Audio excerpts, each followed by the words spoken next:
As I mentioned, he's Dr. Francis Welsing's mentor. If you'd like to speak to him, 800-450-7876. He says if you don't understand racism and everything it entails, everything else that you think you understand will only serve to confuse you.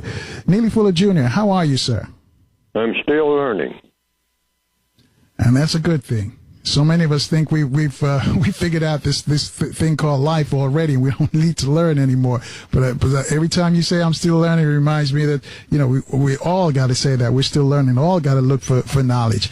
But I want to ask you about us as a people. Who taught us to hate? And I got 3 examples for you. First, there was a Disneyland bust up with some of our sisters fighting each other. All the oppressors looking around, and we're fighting each other, and people saying, some people say we got to do better, and some people says well, I don't know those folks, hating on them because they're fighting.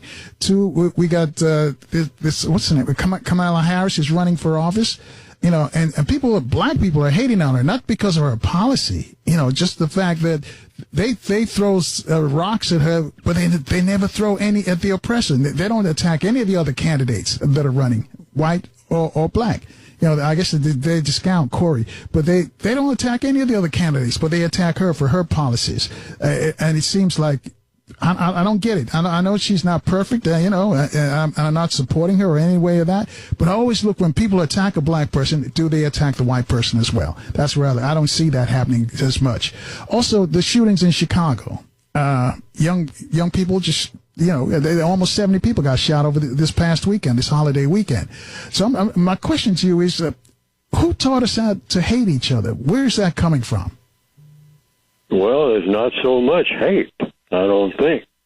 It's just become a sport. It's become a part of black culture. You have a generation that's been systematically, directly, indirectly, taught by the white supremacists to glamorize the sound of gunfire and to see people fall down with blood coming out of their mouths and ears and whatnot. That's supposed to be fun. See, everybody likes fun. All squirrels like fun. Birds like fun. You see squirrels just playing tag with each other, running through the park and whatnot. Everybody likes fun. Everybody likes glory. And everybody, including creatures, like material comfort. So now black people are being taught, not just in Chicago, but all over the world, that if you're a black male, killing is fun. And everything that they've been exposed to, everything that I've been exposed to, points in that direction. And if I don't stop to think about who's behind all this, like those white people who believe in the system of white supremacy, if I don't stop to think about that, then it would look like fun to me. Why? Because what else am I going to think? When this is all that I know. I mean, I hear things, I see things.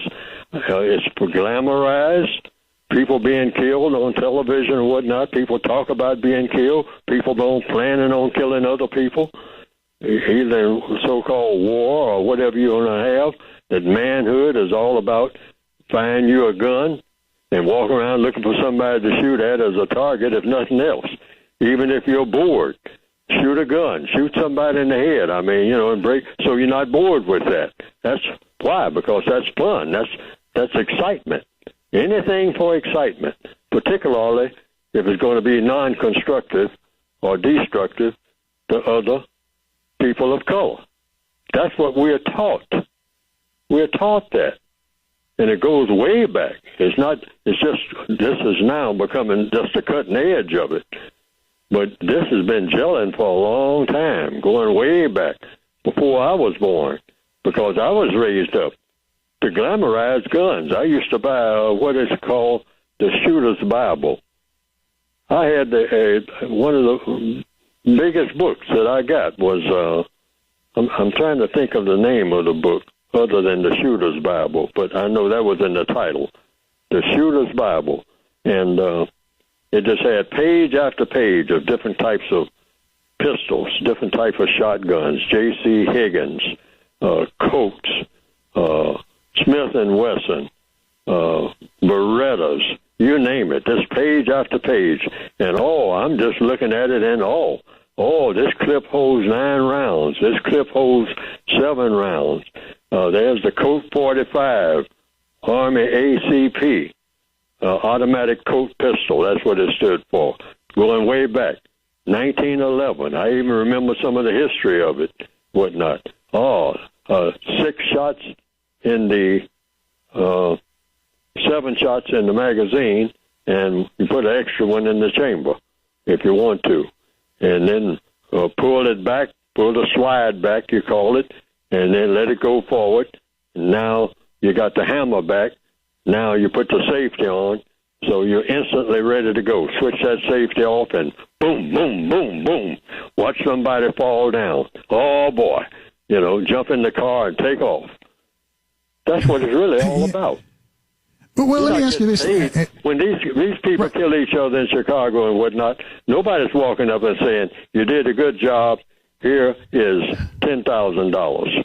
See, that's the way professionals operate. See what I mean? If they're not going to get something out of it, like cash money, I mean, that's what you call the big-time gangsters. You're not talking to me, buddy. I mean, I get that. Let me interrupt you on this question, though, Neely Fuller, because I understand. I get that the excitement they like, but understand that in the spirit I'm asking this question to you and the listeners to understand this. Why is it that the excitement is only when they take it out on people who look like us? Because we've been taught that. I mean, we say that. The people who do it say it. What do they say one time when they start off with the N-word, letting them know, I'm singling you out. Why? Because you look exactly like me and my brother and my cousin and all the rest of these people I was raised up with. And that's who I can't stand, and that's a choice that I'm making, and I'm going to kill as many of them as you possibly can.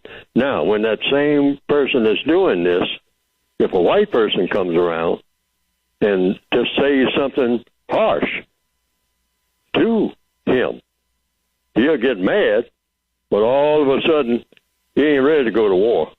All right? See what I mean? So he is singling out black people. That's all he knows. That's all he thrives on. That's all he ever wants to think about. He doesn't even want to think about nothing else. I mean, except killing somebody that looks just like him. And do it as long as he can until somebody kills him for looking like the person that he killed. And that's all. Hold that thought right there, because we're getting deeper. Neely Fuller Jr., and I guess, folks, you got to listen real keen, because he uses logic to explain every question that's put to him.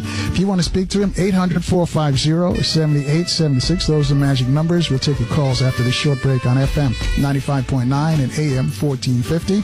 WOL, where information is power. Thanks for rolling with us, folks. Our guest is Neely Fuller Jr. We're talking about racism, white supremacy. And again, you got to listen very keenly when Neely Fuller is on the radio. Before we left, the question we're asking about hate. Who taught you to hate your black brother? Some of you remember the Curtis Mayfield song, Choice of Colors. This is basically where he's coming from. So Neely Fuller Jr., before that person fires that shot, pulls that trigger, or decides to hate on Obama without hating on anybody else, any other white presidents that we've had, or any other black person they want to hate on, but never think about the white person. What's going in their mindset right before that happens? How do they process that hate? Every black person on the planet who has been exposed to white supremacy, and the assumption is every black person on the planet has been, even when they haven't been in contact with white people directly. They've been exposed to the white culture indirectly. White culture is about white supremacy. Now, what does white supremacy do?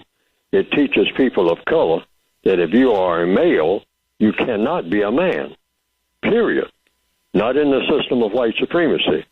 And you're not going to be treated like a man, ever. Now, you can walk around and think that you're a man, but that's between you and you, strictly between you and yourself. Because no white person has an obligation, if you're a black male, to treat you like you are a man.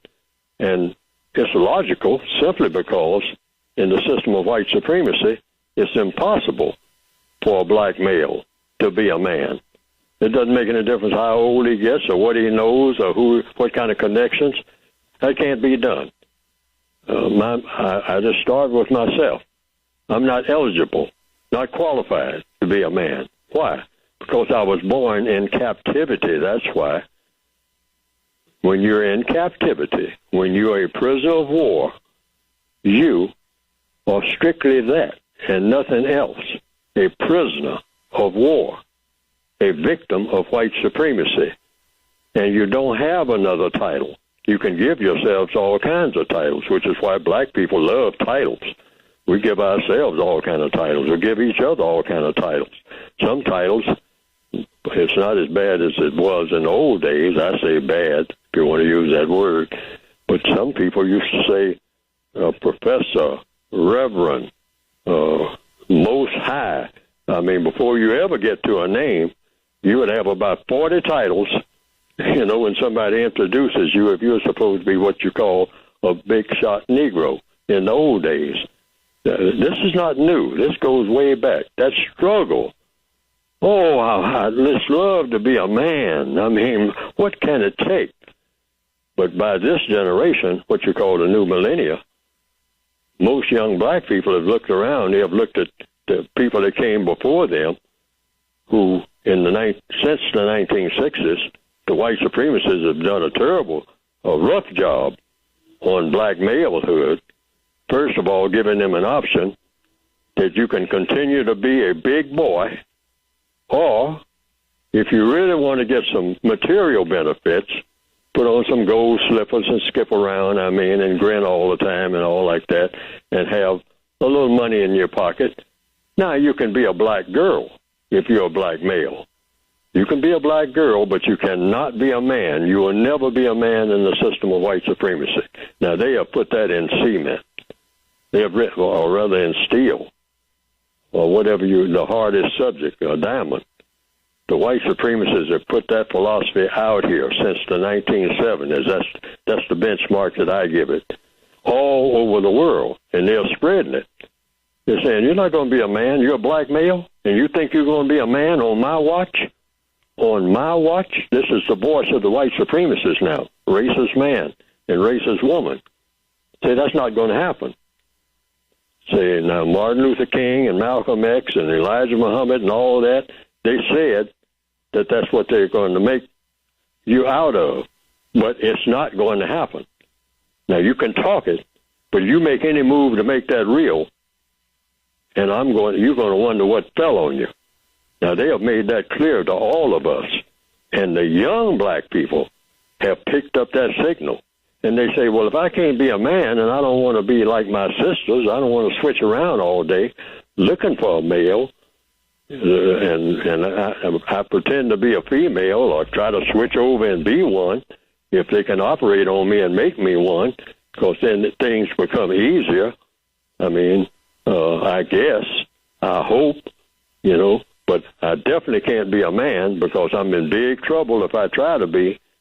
Then what can I be? Well, the white supremacist said, well, I'll give you another outside option. You can go around and pretend that you're a man by doing harm to other black people. That's cursing out black females, calling them names and all like that. Write songs about them where you call them all kinds of names and kick them all up and down the street. We don't care about that. Kick your mother up and down the street. We rejoice when we see you do that, okay? But if you start acting anything like you ask for respect from us, the white supremacists, boy, you're going to get dead real quick. Most black males, we know that because they teach us that in no uncertain terms. When we really start asserting ourselves and say, you're going to respect me as a man. And the white supremacists said, you tell that to other black people, but don't you get in my face ever, boy, and act like you're even thinking like that, dealing with me. Now, I'll play with you for a little while. I'll laugh and joke with you. But if you get serious and think that you're going to be a man, and when I'm here, because there ain't but one man in this house, and when I say house, I mean the entire planet Earth. Anytime you think with your black self you're going to be a man in my presence, you got another thing coming. Now, like I said, I'll play with you. I'll kid around with you. I'll joke with you. I'll play some ball games with you and all like that. Don't you ever think that you're a man. You're a boy, or you can act like your sisters and be a girl, and you ain't got no other choices with me. But you got all kind of choices with your own people, even though your own people are really not your own people. They are mine, too. But you can kill them. You can tell them, ain't nobody going to disrespect you. Well, you tell that to other black people, boy. But don't you ever even think it in my presence. You don't even have to say it. Don't you even act like you might be thinking that, or you're going to find out what hell is. And you know what? The white supremacists have proven that they can deliver on that message every time, and I don't care who you are, if you're black on this planet. When you really put them to an acid test, they have so far proven that nobody will take them on, because nobody knows how to, including Neely Fuller. I'm just trying to find out. I'm in their prison, too. I was born in their prison, too. So to get to the crux of what we're talking about here, for black males, we're talking about manhood. And it's not going to happen, folks. As long as you have the system of white supremacy in place and not having a system of justice. This is why, rather than run around killing each other, that's not going to help. All that is just like what prisoners do. What do prisoners do? I mean, every chance they get, walking around in the prison yard, they start a riot. They fight each other. They tear up everything around each other. And then they have to do what? Wimp out and go back to their cells. And then the prison masters say, okay, you had your little fun now. Now get back in your little cell. I'm going to give you all solitary confinement. I'm going to punish you. But you will learn, because I'm going to cut off everybody's food now. Like we do, like they do when we riot. They cut off jobs. They cut off food. We burn up the neighborhood and whatnot. And then we sit and look at the ashes like in the movie Do the Right Thing. And then we suddenly realize we can't build nothing, and not even allowed to build nothing. So then, now what do? You walk 16 blocks to get a quart of milk for grandma and stand in line arguing with other black people about who got there first. And then even start a fight about that with other black people. Now, this is all by design, folks. The white supremacists know what we are going to do before we do it. Why? Because they have plans for every black person on this planet. And they make plans 10, 15, 50 years ahead. And black people don't have a plan for what they're going to do in the next 2 weeks. And that's the truth. We have to be true, tell ourselves the truth.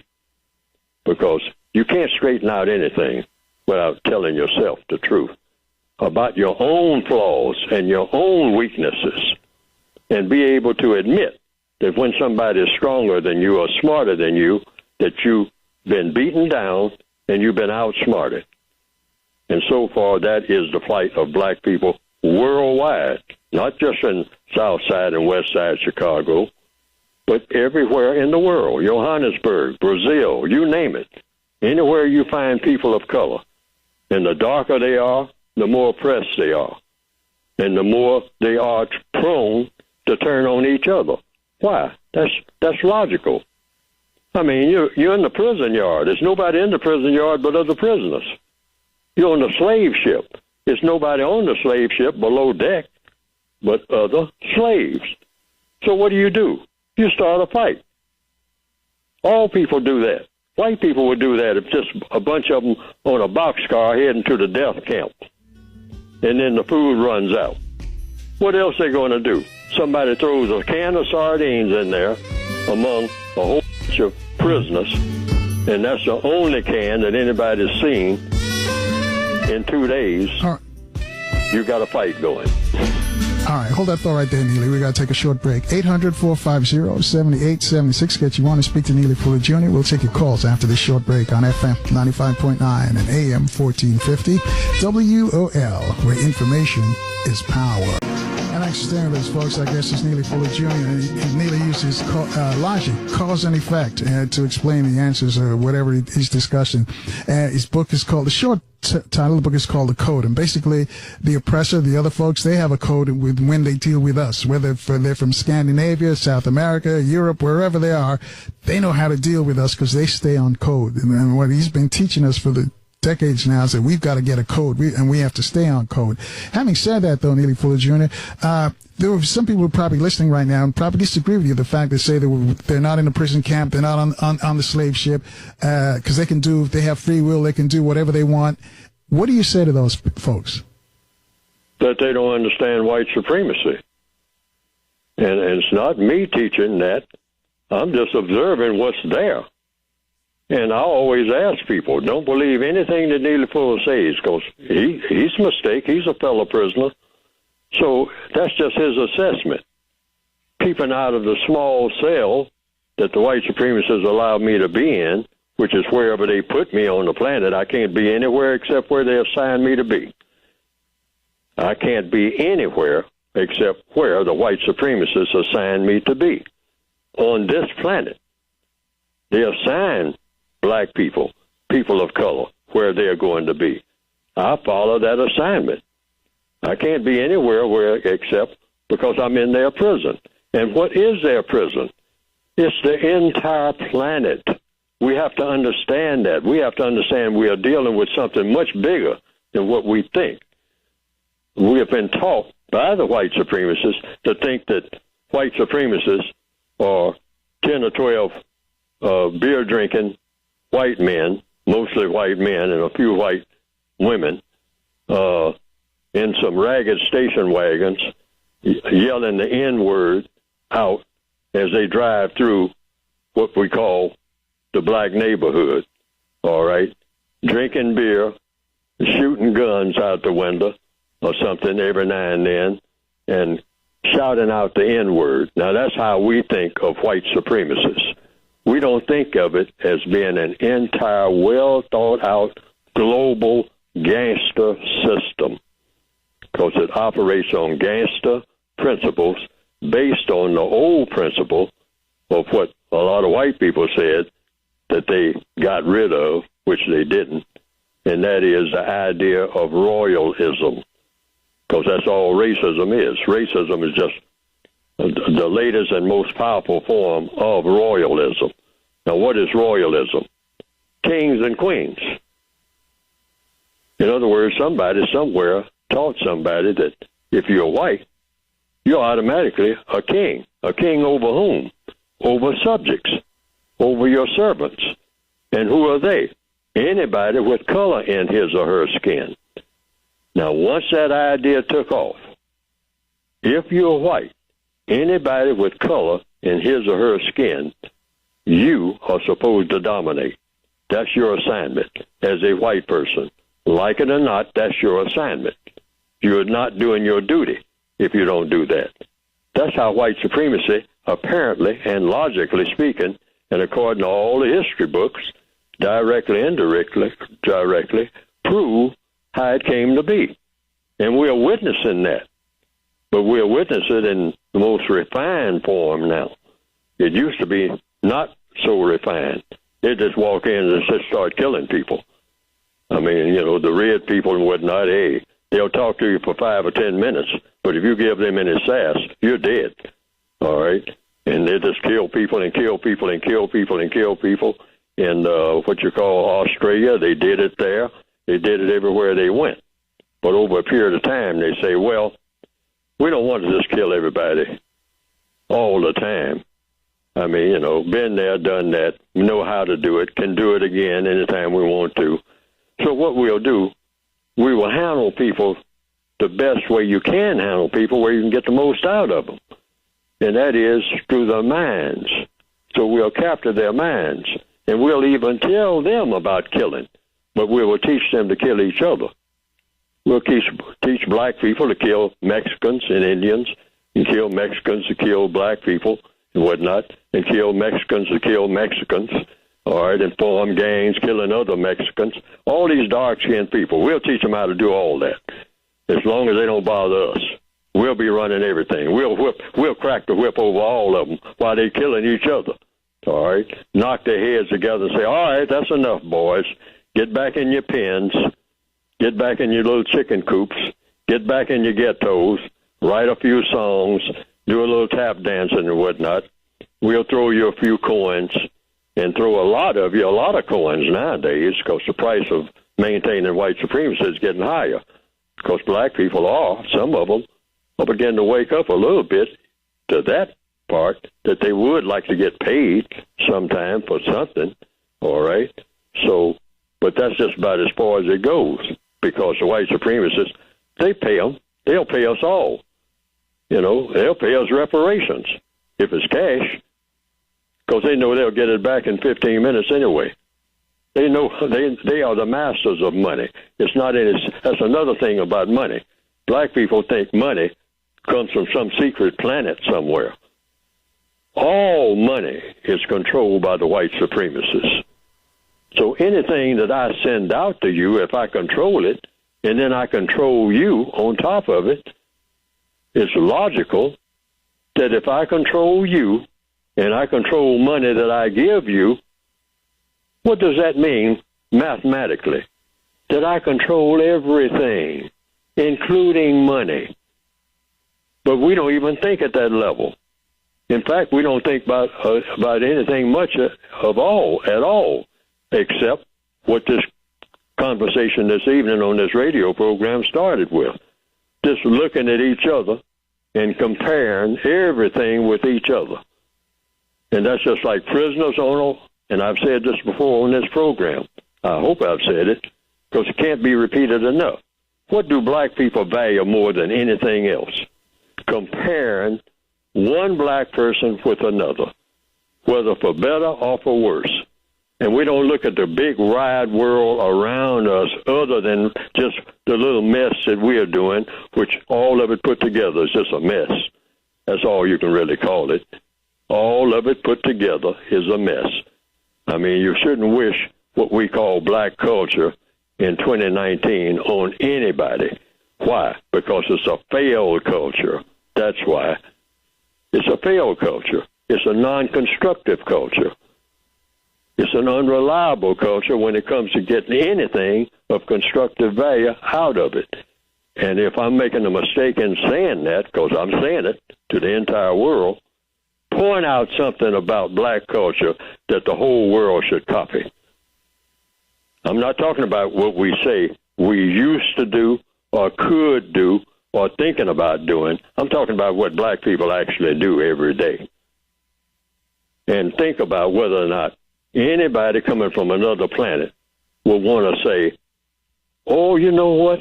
I would love to be a black person because, boy, they got everything going for them. I don't think so. If they're doing any thinking at all, I think they would back up and take another look or another look or another look and conclude these people don't have much going for them that I need to copy. I don't see anything that they are doing that I need to copy. Not one thing. I don't see any one thing that they are doing that I need to copy that would better my condition. I don't think any alien creature that's got any sense at all could sign on to being black on this planet and think that they have arrived in heaven. But maybe some black person can point out to me a list of things, because I have asked these things in seminars. I've gone to the blackboard and say, black culture. Now name me something about black culture that everybody should flock to, and they'll be much better off than they've ever been before. And in every instance where I have run that little test, everybody went silent. Now, maybe somebody's been to a meeting where everybody didn't go silent. I want to know what was on that board at that meeting. All right, hang on. I hope I didn't get too far away from the question. No, you're on point, really. And we got some folks who want to talk to you. I guess they want more clarification. 800-450-7876. Lee's calling us. Lee's in Buffalo, New York. Lee, you're on with Neely Fuller Jr. Hi, Carl and Mr. Neely Fuller. Yeah, I'm calling from Buffalo, and it is hot up here, believe it or not. Near 90. Anyways, Mr. Fuller, I agree with a lot of what you're saying, and, you may agree with this statement that if we had more of our own places of employment, I think a lot of that would probably be eliminated, because I believe from what I've seen growing up and, and witnessing, that a lot of that, what you're talking about, it takes place on the job. And I think that I'll tell you what, hang on a second, Lee. We got to take a short break here. I'll let you pose your question to Neely Fuller on the other side. Folks, you too can join Lee, and if you have a question for Neely Fuller Jr., reach out to us. Our number is toll-free. It's also worldwide. It's 800-450-7876. We'll take your calls after the short break on FM 95.9 and AM 1450. WOL, where information is power. Folks, our guest is Neely Fuller Jr. From the book. The short title of the book, by the way, is The Code. It's a long title. He'll tell us about the book before he leaves.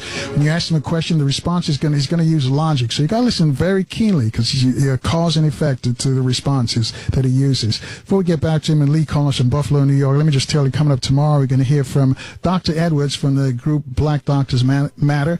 The black doctors are getting it handed to them, folks. We just don't know. We think just because they're doctors, they're safe. No, there's a total war against all of us. So Dr. Edwards is going to share some information with us. Also, researcher Mark from Anaheim is going to be with us. He's going to talk about the earthquakes out in Cali, and also talk about Jeffrey Epstein. He says some of the things you're hearing are, true, but there's some other real behind-the-scenes stuff he's going to share with us. So if you're in the DMV, tell all your friends to keep their radios locked on FM 95.9 and AM 1450. Let's go back to Buffalo, New York. Lee, I'll let you finish your question or your comment for Neely Fuller. I'll finish the comment, then I'll ask the question, if you don't mind. I agree with Mr. Fuller. He's an excellent teacher. And what he's saying doesn't just apply to the grassroots. It applies to blacks on all levels of society, all financial levels, social levels. I've seen it on every level, except maybe the billionaire level, which I probably suspect that might be going on there too. But for a man to think like that, to want to hold another man down, to make himself feel superior, that to me is not a man.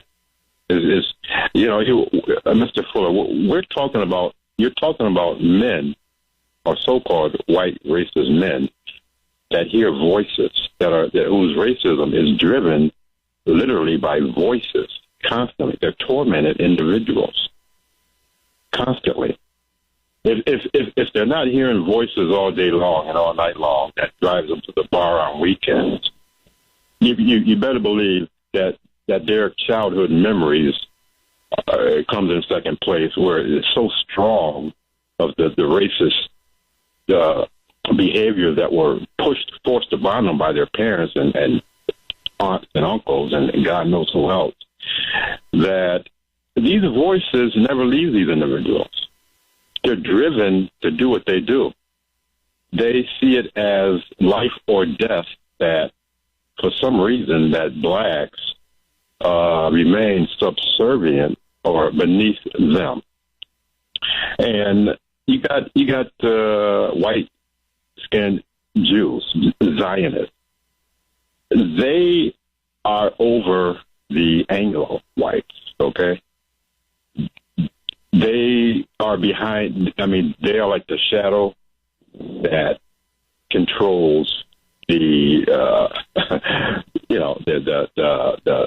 Lee, do us a favor, put in a question for him so he can respond. All right. Let me ask you this. what do you think of a man that, I gave you my opinion.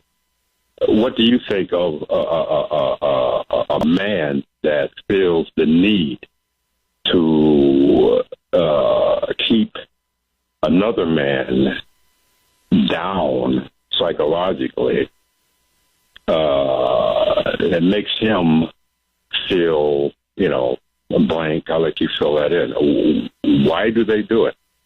Why do they feel they must do it? Can you answer that? Thank you very much. All right. Thanks, Lee. The answer is, I don't know. So then there comes a question of if a person chooses to be that way, how does a person go about getting that way and staying that way and make everybody else fall in line because they are that way? How does that happen? Now, I've heard a lot of, people who say they teach black history and all like that, and I always, after listening to someone talk for 2 or 3 hours about, black history and we have a Black History Month and whatnot, and we have a Black African American History Museum, et cetera, et cetera, et cetera, and a lot of it is about the glorification of black people. Now, what I have written is said, hey, wait a minute. Celebrating, we have a Black History Month celebration. We should have a Black History Month, maybe, since we're giving it education, because in answer to your question, hey, you have some people who have thought up a system based on mistreating people. That's what racism is, based on color, something that no person had anything to do with. The Creator made color, chlorophyll they call it, in the trees and everything. So it made color in people. So what's the big deal? But some people got together who classified themselves as white at some point in history and said, I thought of a system where we can misuse people forever based on their color. Do anything we want to, a category of people, and we will call these people colored people or Negroes or different names associated with color, people of color, black, brown, red, yellow, and then we'll have a classification of people of non-color called white, and the white will dominate the non-white. Now, somebody thought of that. Why they did, I don't know, except for what people motivates the people to do anything. Fun, glory, and material comfort. Because that's what you get out of things. That's what all people, apparently, if you look at people coming and going, all people like fun. All people like glory, meaning somebody appreciates you. Somebody's attracted to you. Someone kind of praises you for what you're doing or what you're acting like you're trying to do or something. That's glory. That's what they call glory. And then material comfort, that's the third thing, and that is having things. So they figured out a formula for getting those things for mistreating people of color. Now, why they made that choice, I don't know, because for me to know that, I would have to know the origins of good and evil, okay? And that's dipping into territory that I'm not familiar with. The theologians can tell you all about that. But every time I've listened to theologians of the different religions, they practically hit each over the head with holy books, arguing with themselves about how it all got started. That's why we have what we call religious conflicts, okay? So I don't want to be a part of that either. I mean, I can get a fight started about anything. I don't need to fight about religion, about what God intended, or what God is, or whether or not there is a God, and then I go around and start killing people about this. I mean, you can kill somebody in a gambling game or whatever. I mean, if you're just going to kill somebody, just go ahead and kill them. You don't need to go and dig up no whole lot of religious argument to kill them. And that's what a lot of people do. Okay? But the people who invented this thing called racism, in answer to your question, that's just something they invented and decided to do, and it turned out to be the most powerful political and religious system in recorded history. And it did it in a very short period of time. This thing called white supremacy swept the entire world. And all of the theologians who are people of color and whatnot they succumbed to it and still bowing down to it. I mean, all of the religious leaders bow down to white supremacy. Every last one of them. Because the white supremacists said, hey, my religion is white supremacy. What's yours? And if you think yours can match mine, let's put it to a test. And that's any major religion that you see any person of color announce that is their religion. When they come up against the white supremacists have proven so far, no, your religion is not as powerful as mine. Because I'm the God of my religion. That's what the white supremacists say. You're talking about what God is. I'm the God of the religion of white supremacy. And I prove it every day that my religion is more powerful than yours. My politics are more powerful than yours. My tribes is more powerful than yours. My organizations are more powerful than yours. My money is more powerful than yours. Why? Because I said so. That's why. And so far they have proven it. In answer to your question, so far they have a code. I mean, that's the most astounding code that the world has ever come up with. This thing called white supremacy, there's nothing to compare with it. But we act like it's not there, and we like to pretend that it's not there. Why? I understand why. I understand it fully. Because we don't like to admit that we're subject to it. And that is one of our strongest weaknesses. Because the first step towards solving a problem is to admit that you've got a serious one. And that you've been taken, like Malcolm X said, you've been took. We've been had, shook up, run amok, bamboozled. They've done a complete job on us. And we keep trying to make excuses saying they have some type of fault in them, and that makes me feel better for 5 minutes, but it doesn't solve the problem. So we got to figure out how they did what they did, and then come up with a code, which is what they have, for unraveling what they did and what they're still doing now. That's it. And that's what I tried to write my book for, something that addresses that. Before we get into the code, a question, a tweeter wanted to know, can you ask Mr. Fuller if he can define black? Black is whatever the white supremacists say it is. See, that's what I mean by supreme.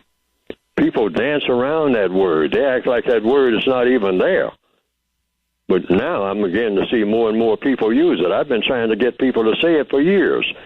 Call it not bigotry, race discrimination, racial segregation. Ain't no such thing as racial segregation and racial integration. These are confusing terms. It's white supremacy. That's what it is. They call it everything from communism to capitalism to bigotry, all kind of so-called synonyms for white supremacy. Now, there is a word that's equal to it, and that's racism. Racism is white supremacy. White supremacy is racism. There's no other form of racism other than white supremacy. You can't have two supremes in the same space at the same time. And on this planet, white supremacy runs everybody's business of color. Now, what was that question you just asked, Mr. Nelson? Because I got away from it. Right. He wanted you to define what is black. If you can define for him. Oh, yes, black. Like I said, whatever the white supremacists say it is. And then that's confusing now among the people who are running for politics, I understand. I heard some stuff recently. I mean, they're saying that somebody's part Indian or something like that. And, hey, the white supremacists decide what you are. If you're in their prison, we have to wake up, folks. We are in prison. The prison masters always come into the prison yard every now and then when they want to take a little stroll. And they say, you people are all kangaroos. And if you don't answer to the term kangaroo, you're not going to get fed today. And then the prison master goes back in his high perch. And from now on, I'm a kangaroo. Otherwise, I don't eat. So they decide. Hold that thought right there. Hold that thought right there, Neely. We got to take a short break. I'll let you finish on the other side. And also, I want you to explain the code that you've been trying to teach us for years. Folks, you too can join our conversation with Neely Fuller Jr. Reach out to us at 800-450-7876. We'll take your calls after this short break on FM 95.9 and AM 1450. WOL, where information is power. Our guest is Neely Fuller Jr. You know, we talk about racism, white supremacy, and he's written a book that the short title of the book is called The Code. And basically, what he's saying that the oppressor, they're on code, whether they're in Europe or they're in the States or anywhere, even in Africa. As long as when they're dealing with us, they have a code with it. They're born with instinctively. They know how to react and how to treat us. And what he's been teaching us for decades, that we need to have our own code and we need to stay on code. So, Neely Fuller Jr., I'm going to let you explain that to us, but first I'll let you finish your thought that we interrupted you while we took the break at the top of the hour. Yes, and extending what I was saying before. See, everything is about questions and answers. Now, if I'm incorrect about that, somebody can correct me. But there has never been, nor I don't think, on this planet, a problem that was solved except through the process of questions and answers. At some point, somebody looked up and saw, maybe millions of years ago, something called the moon. And they said, what is that? Now, just think about it. That's a question. First of all, what is that? I keep looking up at night, and I see it sometimes, and then sometimes I don't see it. And then sometimes when I do see it, it doesn't look the same as it looked before. Because now it looks like it's been cut in half. And then it takes another shape in the form of what they later call a crescent. And what is that? I mean, is that the same thing? It looks like if it's in the same position. No, it moves around. It's weird. And then somebody, maybe after 2 or 3 million years more, somebody say, you know what, Oscar? Do you think we can go there? And everybody laughed. And then another million years passed, and somebody said, you know what? I think we got the equipment and the intelligence to go there and to get back. And not too long ago, it actually happened. Some people say it didn't happen, but I believe it happened. All right? Yes, but it started with what? What's the point that I'm making? A question. See, once you start questioning anything, that's anybody. This applies to anybody in the universe. The answers start coming toward you.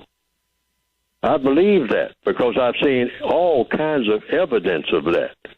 But you have to raise the question first. That's why I always say I'm still learning. Because learning means you're questioning it. You're asking questions. You haven't assumed that you know everything, that you know enough. There's no such thing as knowing enough. Until what?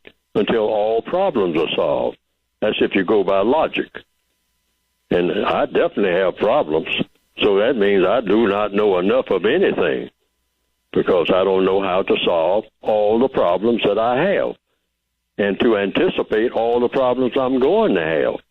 I'm not smart enough. So I say I'm still learning. That's not to tell somebody else that, even though I do tell people that on the air. I start off this program with it. I'm still learning. But that's to remind me that's what I'm supposed to be doing. I'm not qualified to teach anything. I just give a point of view. Because I don't really know. I'm just guessing about everything that I'm saying.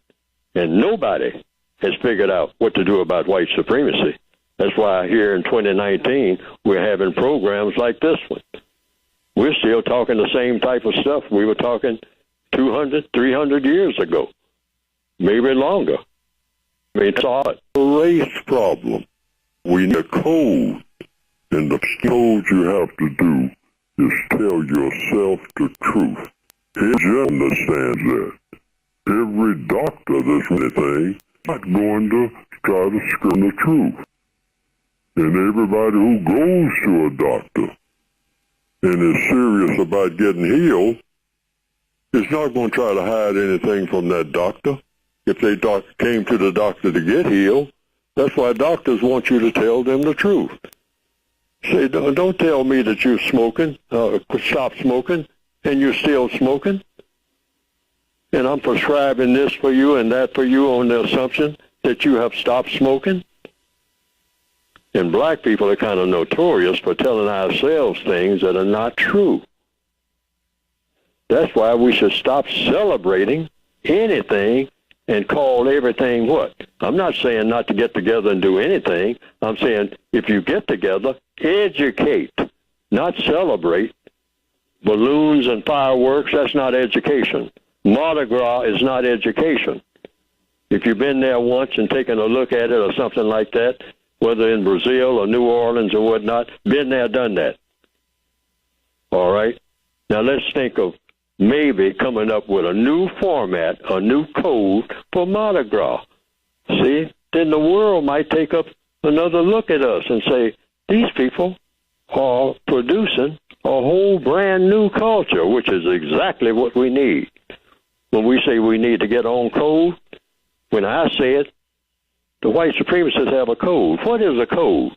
Every time you do it, it works. That's what a code is. An electrical code, a fire code, a program, like computers. I'm not computer savvy, but I understand, computerization is all about figuring out cause and effect, being logical. You can't invent a computer without being logical, without knowing something about cause and effect. You can't go to the moon and back without figuring out something by asking questions and getting answers to cause and effect. What type of fuel that you use that will go into this particular rocket, and how much heat how much heat is that fuel going to produce so that it doesn't burn up or lift off? Because you got people in there.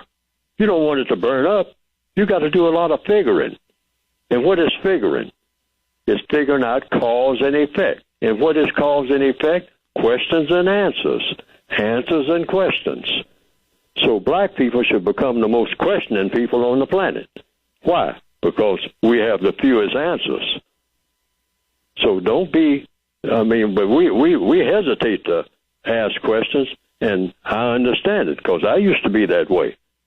It's logical that I would be that way. I've been taught by the white supremacists, don't ask questions.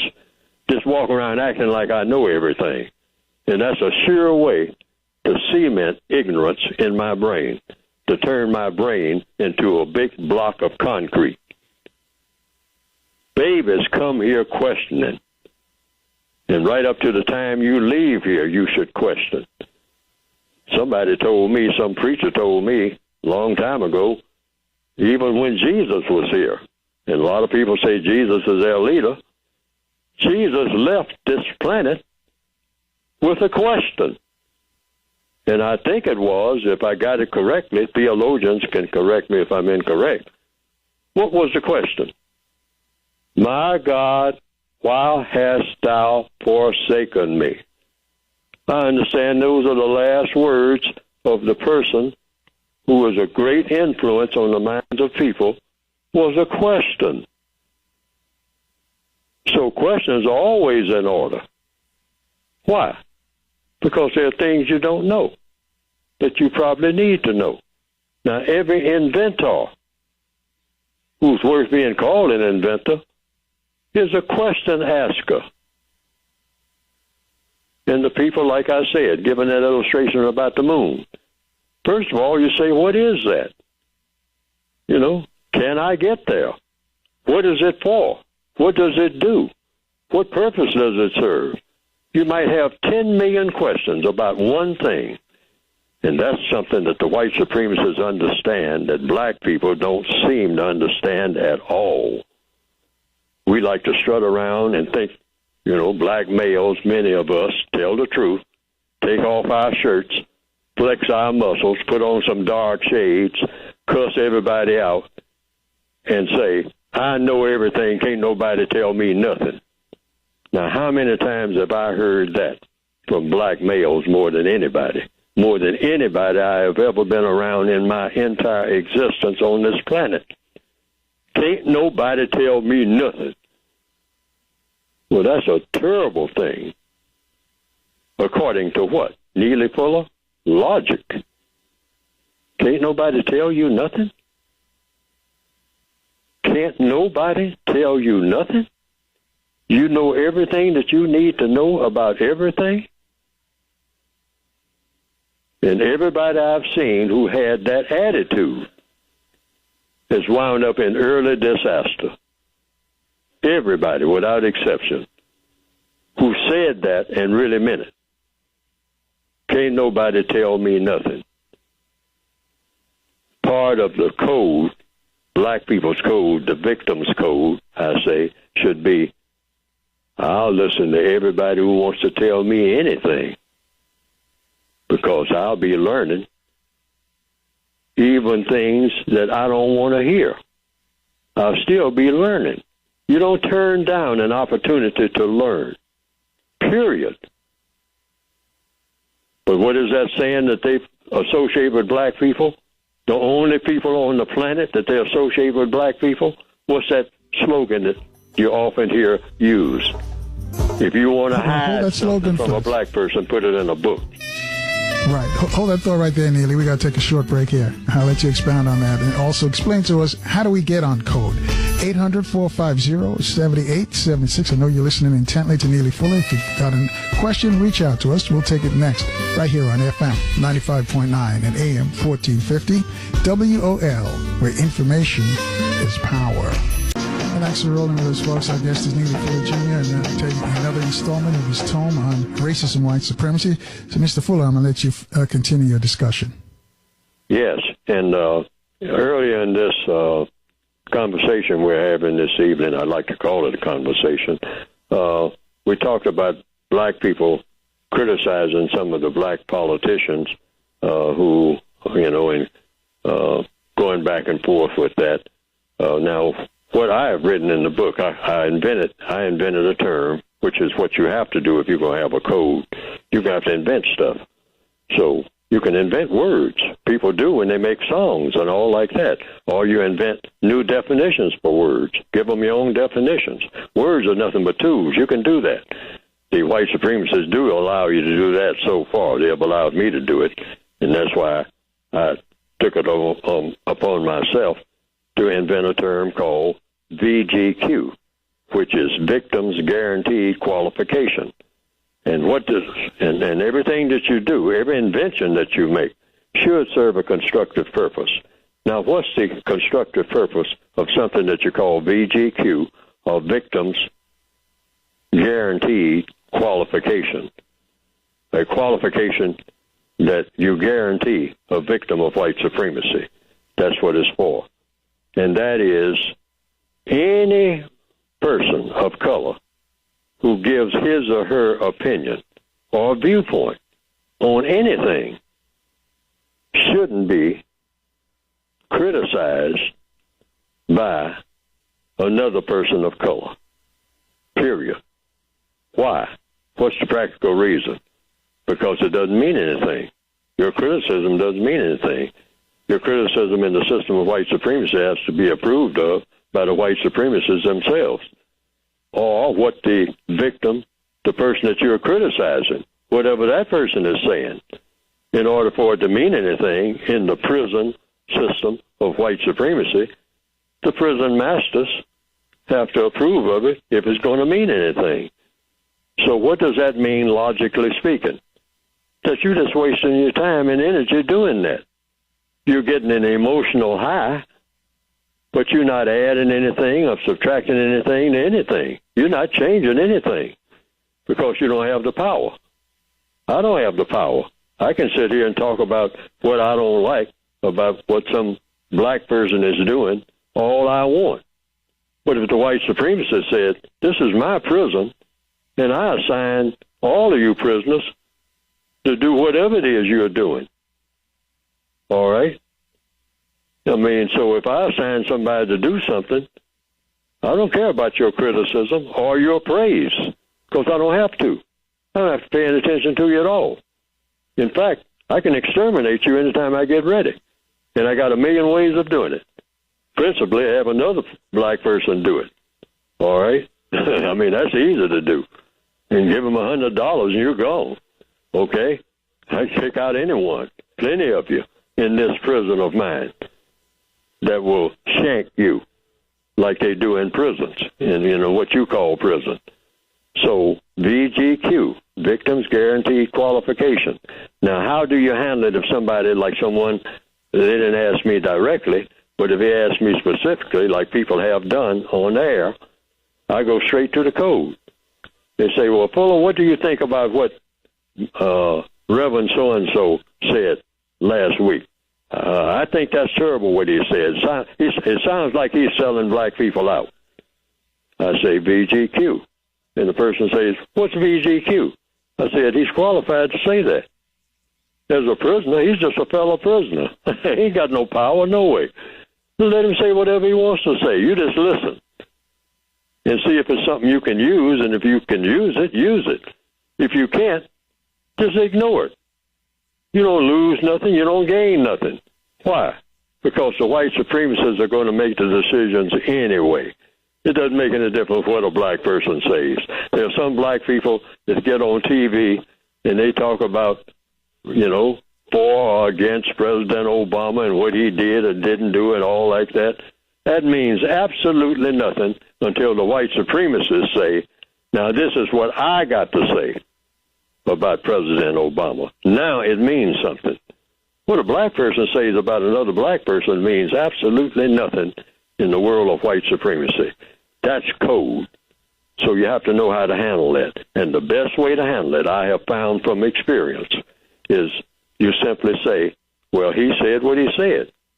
If someone asked me right now, well, Mr. Carl Nelson came on the radio the other day, and he said such and such a thing, Fuller. And I mean, and you have sometimes talked to him or whatnot, and what do you have to say about what he said? And because I think that was a real stupid statement he made. Now, suppose somebody did that. If somebody would do that, I would go straight to VGQ. That's why I say we need a code. I would say he said what he said. That's my response. And if the follow-up question is, well, what do you think about what he said? I say the same thing.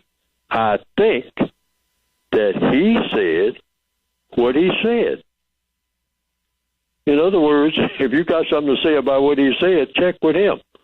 If something you don't like about it, tell him. Don't tell me, because my thoughts don't matter no way. Because I'm on the same slave ship that he's on. And it's just like two slaves arguing among themselves about whose chains rattle the most at night and keep us awake. Well, if the chains are rattling, because the boat is moving, you just got some rattling chains among a whole bunch of black people who are chained together, and he can't do nothing about none of them chains until Master comes down the ladder and says, your chains are disturbing my sleep. Now, that's when things change. But about the chains rattling and keeping all the other slaves awake, I mean, who cares about what the other slave says about it? One slave says, chains don't bother me. It sounds like music to my ears. And the other chains say, well, it bothers me. It keeps me awake. Neither one of them got any power. They're sitting there chained together. So that's why I invented a term called VGQ, Victims Guaranteed Qualification. You're qualified to say anything you want to about the victimization of black people. Why? Because you're a victim. You're an equal victim. All victims are equal. No such thing as big victims and little victims. It is victims. People at the bottom of the slave ship, regardless of their titles, there were some people on the slave ships who said, I was the head of the tribe. Well, look at you now. What are you the head of? Nothing. All right? So you can just keep, but you can say it. Nobody should prevent you from saying it. You can strut all up and down if you're free from the chains for a few minutes to walk up and down among the other slaves at the bottom of the ship and say, I was the king of such and such. I was the king of the Zulus. I was the king of the Mandingos. I was this. I was that. Doesn't matter. And so nobody should get mad. Nobody should tell him to sit down and shut up and let him know he ain't king no more. Nobody should do that. Let him talk. He ain't hurt nobody. Except somebody might say, well, can you tell me about it in the morning, king? Because I'm trying to get some sleep now. That's it. We make a big to-do out of something we have no control over at all. And that is the definition of the N-word. Remember that, according to the code. That's one of the definitions of the N-word. Making a big to-do over something that you have no control over anyway. You know, Neely Fuller, one of the things you talk about, too, you say that we talk too much, that we shouldn't be having these mindless conversations with each other. Can you explain that to the audience? No contact, no conflict. Black people tend to have conflict every time they make contact. And that's for a logical reason. We all carry poison. We've been poisoned against each other. That's why, going back to the early part of this program this evening, all the killing that's going on in Chicago, or going on in Libya, or going on in Brazil, the killing is astronomical. What? I saw some figures, 64,000 people, mostly black. And I think this was just in a couple of years back. 64,000 just running around killing each other. And the white supremacists sitting over the sideline, who provided all the guns and all the drugs and whatnot, laughing at all of them and saying, "Let's keep it up, reduce that population, and the only time I'll give you a little relief, you can come down in Mardi Gras time out of those hills, and you can boogie up and down the streets for about a week or two, and then get back up in them hills and continue to slaughter each other." Now, what you see there is what they are trying to do all over the world. The same thing. I haven't heard much about Brazil. I've always been interested in Brazil. I've never talked at great length to anybody who's been there and stayed there a long time. But I understand that, because I've been saying it, and I hope I've been telling the truth, that Brazil and some parts of California are the format for the future moves that the white supremacists intend to make all over the world, where there are people of color, and keep that format in place. Keep them killing each other. Right there. Hold that thought right there, Neely. We take another break. I want you to expound on that. Folks, you can join us at 800-450-7876. Take your calls after this short break on FM 95.9 and AM 1450. WOL, where information is power.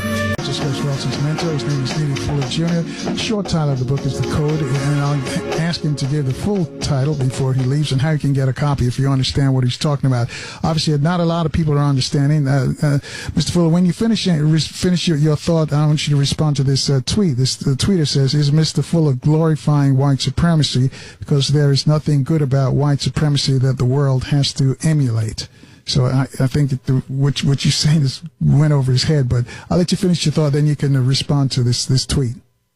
Oh, I'm not glorifying white supremacy. White supremacy glorifies itself. I hope that's not the message that I'm sending. I've heard other people say that sometimes. I am calling it like it is. One thing that doctors, I've said in this program, doctors, generals want the truth. I think it was Harry Truman that says it's one thing that he doesn't want is an A kisser. You know what the three-letter word A stands for, on his staff. He said because an A kisser on his staff will not tell him the bad news that he needs to hear. He says, he wants to hear that bad news. And it's not to glorify his enemies or anything like that, but every general, General Eisenhower, I mean, we just got through talking about D-Day and World War II and the 6th of June, where they're getting ready to have the greatest armada ever assembled in history to land in France on Omaha Beach and Utah Beach and Sword Beach and Gold Beach and hit those beaches in France. And General Eisenhower, I understand, who was the head of the whole operation, he said, I want accurate information. He said, of those fortifications, as strong as they tell me that they are, and then some people will say, oh, no, your Navy people, they got in there and they took all those mines out there, and there's no mines there, and all like that. And he's saying, I'm not so sure, okay? And then the gliders that had to go over, all of the military things. He wanted to be told what? The truth. The truth.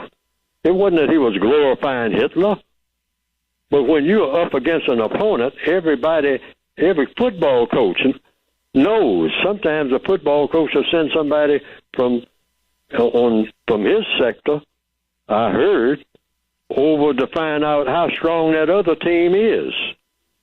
And if the person comes back and say, you know what, the way that we have been playing football, we are going to get whipped big time up against these guys, because you ought to see the way these guys, their strategy is much superior to ours. Now, any football coach worth his being called a coach, I think, would want to hear that, because then he want to go into the details. Well, what makes them stronger? What makes their strategy better? Now we can go back to the blueprint. We can go back to the drawing board, because we got about 6 weeks to change our entire strategy, because we get on that field with what we got and the strategy that we got, we're going to get slaughtered. All right? That's basketball coaches. Most people know that who deal with reality. But, people have said that black people talk about keeping it real more than anybody, but who are absolutely terrified of keeping it real when it comes to anything that's going to make them feel bad. We want somebody to tell us things about ourselves that make us feel good, but that's just like telling a general who's going to get whipped. And all the experts know, said, you send your troops out there like they are, they're going to get slaughtered. And say, yeah, but tell me that we're going to really whip those guys and we got everything we need, even though we don't have nothing. Why? Why do you want me to tell you that? Because it makes me feel good. And the white supremacists love to see and hear black people talk just that way. So, no, I'm not glorifying white supremacy at all. Some people say I give them too much credit. I ain't giving them nothing except what they demand. And they demand everything from me, and they got it. Okay? So I don't have anything to give. But when I look at how powerful they are to have taken everything the way they took it, I haven't heard anybody who said that they haven't taken it. I'm looking at how they did it. And I'm recognizing that they did do it. But to sit back and feel good about, well, I would feel better about it if somebody said, like somebody sitting in jail saying, I ain't in jail. I know I ain't in jail because I'm looking at the warden, and he's on the other side of the bars. Now, that's one way of looking at it. I've been saying that for years. A lot of black people, not criticizing anybody, but a lot of us, because I used to be the same way. I'm not in jail. I mean, speaking as a metaphor, why is it I'm not in jail? Because I don't feel like I'm in jail. And the warden, he's on the other side of the bars. He's the one that's in jail. Why? Because I see him on the other side of the bars. But we refuse to recognize that he has the power over me and the bars. That's the big difference. And I'm saying you should always overestimate your enemy, or people who say that tell you that they're your enemy. You should overestimate their power rather than underestimate if you got to make a choice. Much better to overestimate, which means you'll be twice as prepared. And that's what we need. That's the kind of mentality we need. If you want to make a football analogy, it would be maybe Vince Lombardi, who says, hey, no excuses. No excuses for how you got in the shape you're in. Get in the shape you need to be in and get out on that field, and I don't want to hear nothing except touchdown. Anything short of that, I don't want you on my team. I understand that's the kind of mentality he had. Anything short of touchdown, making flashy catches, talking about how many yards you can make, but you didn't make them, doesn't go, doesn't fly. What you used to be able to do with that other team, get out here and prove it with this one. That's it. That's reality. Black people should be the most realistic people on the planet, and we are just the opposite. Because of what? We keep telling ourselves something that'll make us feel good. And that's why we get strung out on drugs and all other kind of artificial activities that will temporarily give us a little relief and then make us feel worse than we did before we even started. Because that's when all artificial feel-good trips do. You'll get a temporary high, and then everything crashes and falls apart. We need something solid, like a code. And a code is about every time you do something, it works. We don't have nothing like that. Every time you say something, it never works against you. It always works for you. That's code. The white supremacists have a code. Everything that they do works for them. Everything that they say works for them. And the evidence is everywhere. How can you not pay attention to that? Now, let me interrupt and ask you about their code. Is it taught, or is it instinctively when they're born? Is it another term for white privilege? How does it work for them? No, just say white supremacy. They made up their minds, and when it comes to any person of color, what you call a person of color, and we will decide who is a person of color. That's the first thing they decided, all right? We'll decide everything, okay? And we have to become the smartest people on the planet in order to do that, which means we don't turn down any information. We'll accept all information and then see how we can use it and turn it to our advantage. So they're the greatest information gatherers on the planet. Whereas black people, of course, we've been taught to be that way. I don't want to hear that. The white supremacists say, I want to hear everything. Even when you call me names, I want to hear that. Because now I know how you think. And I figure out what your next move is going to be, now that you think that way. And now that I know how you think. That's the white supremacists. They are super scientific. They're the most scientific creatures ever that's been on this planet up to 2019. I'm not talking about all white people. I'm talking about those white people who have decided to be supreme based on color. They know who they are. I can't name them. But they know who they are. And they have proven that they are the most powerful minds on the planet. We should learn something from that. How do you become the most powerful mind on the planet? By asking questions and getting answers. That's how. And the first thing you have to do is walk into every setting, according to what I've written, and say, I'm the dumbest person in here. Because that's the first step toward becoming what? The smartest person in there. When you tell yourself how dumb you are, compared to whom? Compared to everybody else. I mean, really, that should be a philosophy of every black person.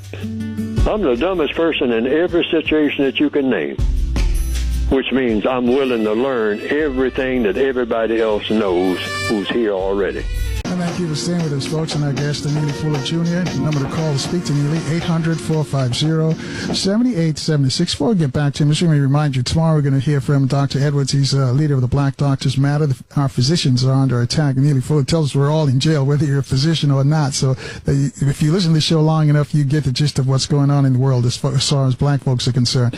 Also, Mark from Anaheim is going to be with him. Mark's going to tell us about Jeffrey Epstein. He says there's some other stuff that you guys need to know about. That all that stuff that you're hearing about with the children is true, but there's some other stuff behind it as well, so they'll explain that. So if you're in the DMV, tell all your friends to keep their radios locked on FM 95.9 and AM 1450 WOL. Neely Fuller, I'm going to let you finish what you said. What was that? What does that mean mathematically? And then tell us how we can get your book, and I have a tweet question for you. Well, I've lost my train of thought now on what I was talking about before, but that's probably enough. I mean, that I've said about that, or maybe not enough, but I will move on. You can get the book by going to producejustice.com, because if we're going to, the premise is, if we're going to replace white supremacy, if we're talking about getting rid of something, anytime you talk about getting rid of anything, the law of compensation says you replace it with something better. You don't throw out the shoes that you're wearing until you get a better pair of shoes. I mean, that's just logical, because everything in codification is about logic, which means cause and effect, which means you always, out of 10 million things to do or say, you pick the very best that can ever be done or said. That's when you really have what you call a solid code, or the code that should exist. There's a best way to do everything and to say everything, and a worse way. What black people need, and what I'm trying to invent, and what I advocate that every black person, every person of color tries to invent, is a personal code, where every move that you make is the best move that anybody anywhere in the whole history of the universe could ever make in the same circumstances. If you're in the middle of the desert, I mean, and you're going to make a move, and say you're lost in the desert. Now, the question is, because it's all about a question, what move should you make that would be the best move with the little equipment that you might have at your command, a camel or a truck or whatever? What's the best possible move that you can make from where you are with what you're looking at? Because you can't be anywhere but where you are. So you have to start with yourself and where you are. So you are going to do something, but the something you're going to do should be codified, which calls for what? A lot of thinking, so that you make the best move that anybody, regardless of who it might be, in the whole history of the world could ever make in that same circumstance that you're in. Now, that calls for a whole lot of thinking. If you go outdo anybody who's ever been in that same circumstance, or they did the very best thing, you want to at least do the equal thing to that. And just in conversations with people. And I'm not saying I achieved that. I'm nowhere near that, all right, in my own estimation. Nowhere near, nowhere in the neighborhood of saying the best possible thing that can be said about a certain situation, all right? But I'm trying. That's my goal. Nothing else is acceptable except that touchdown. Saying the best possible thing in response to the questions that I'm being asked. My answer is supposed to be, according to the code, Fuller's answer is supposed to be, even though I'm sure that it isn't, the best answer that anybody in 10 trillion years could ever give in answer to that question.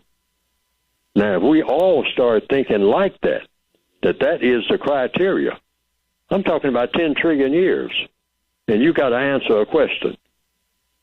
What is the best answer that you can give that can never be beat in the next trillion years? The answer that you give. Never be beat by anybody. Because black people like to, run little contests among ourselves mostly and all like that. But have that contest with yourself, because I do all the time. I'm doing it right now. I'm being asked questions on this program. I'm supposed to be given answers to these questions that can never be answered by anybody in the next, I'll say, given it a ballpark figure, trillion years. No one will ever be able to give a better answer. Now, that means Fuller has to do a whole lot of serious thinking, all right, and then speak, giving the best answer that he can give, because they've got to give an answer right now. I'm taking up people's radio time and other time, all right? This is precious time. Time is precious. So I give the best answer that I can come up with right now. But I should always think that my answer was woefully inadequate. Because if it doesn't do the job, it is inadequate. Every move that you make should do the job that you set out to do. Nothing else. Like they say, that football coach that I was talking about a few minutes ago. I don't know much about him, but I heard this about him. They said, hey, something equivalent to nothing succeeds like success. I mean, hey, winning is the only thing. I think that's literally what he did say, talking about football. And counter-racist science has got to be exact. In other words, every time you do it, it works. Every time you say it, it works. You don't even have to think about it no more because you did all your thinking before you did it and said it. That's why black people are failures at most things that we do, and that's obvious. That is of constructive value. And why? Because we didn't do enough thinking before we made a move. That's why. That's the only reason. Because people who do what you call superior thinking, when they make their move, they know what the result is going to be. They're not guessing. I got a tweet question for you, Neely Fuller Jr. Tweeter says, what does Mr. Fuller suggest victims of racism and white supremacy do when suspected racists are in conflict with suspected racists? You have to have a code that handles every situation that you're in.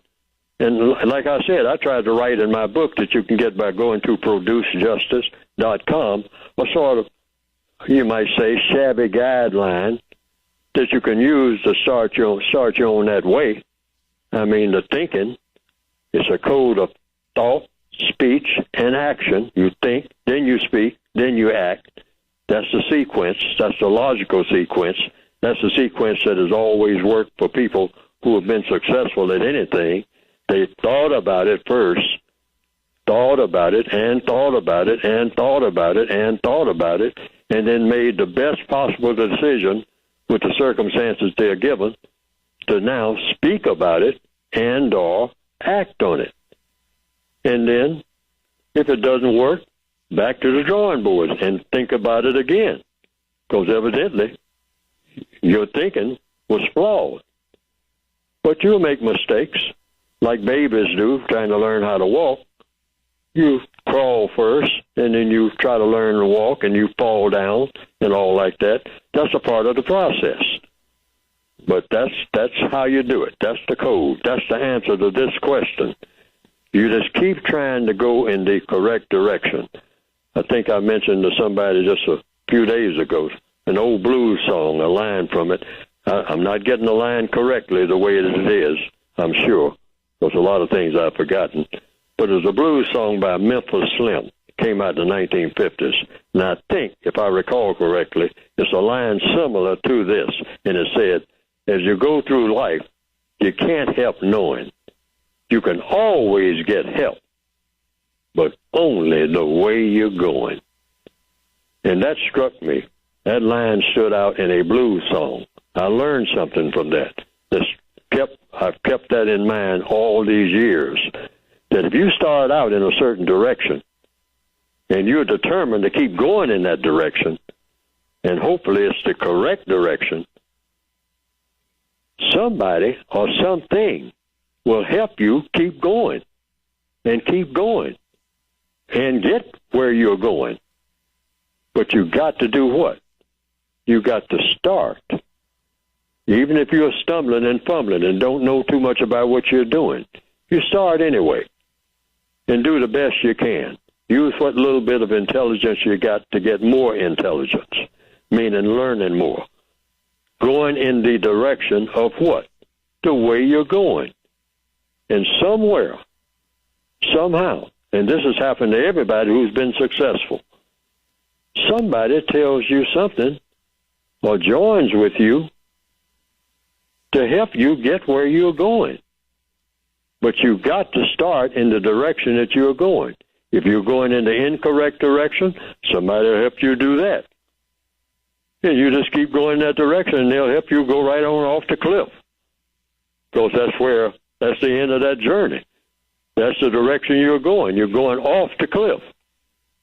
But if you start down the correct highway of your existence, somewhere along the way, once you start, and just keep going, rain, fog, snow, discouragement, you just keep on keeping on, as they say.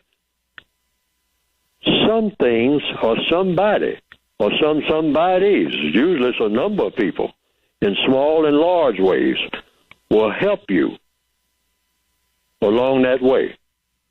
As you go through life, you can't help knowing you can always get help, but only the way you going.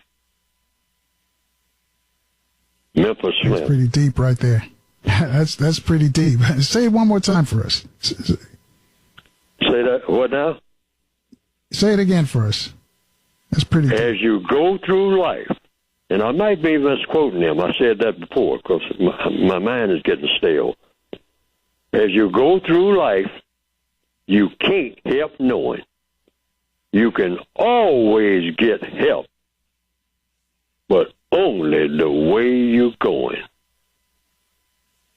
And by observing people, in the little time I've been on this planet, I have found that not in all cases, but it seems like to me, in most cases that are successful, that's how it came to be.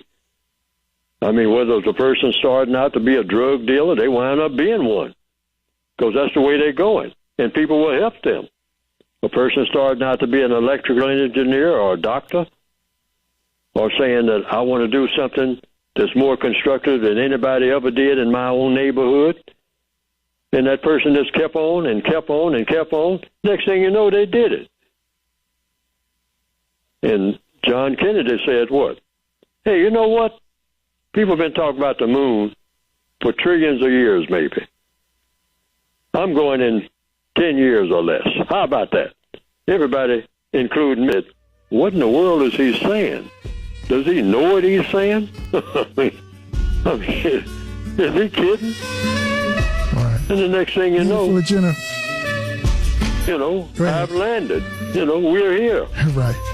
We're here. And we've got to go, but I thank you very much for sharing all that information with us. Folks, if you didn't get a chance to find out where to get the book, just call us here at the station. We'll have yes, information. Go to the internet and go to producejustice.com. Producejustice.com.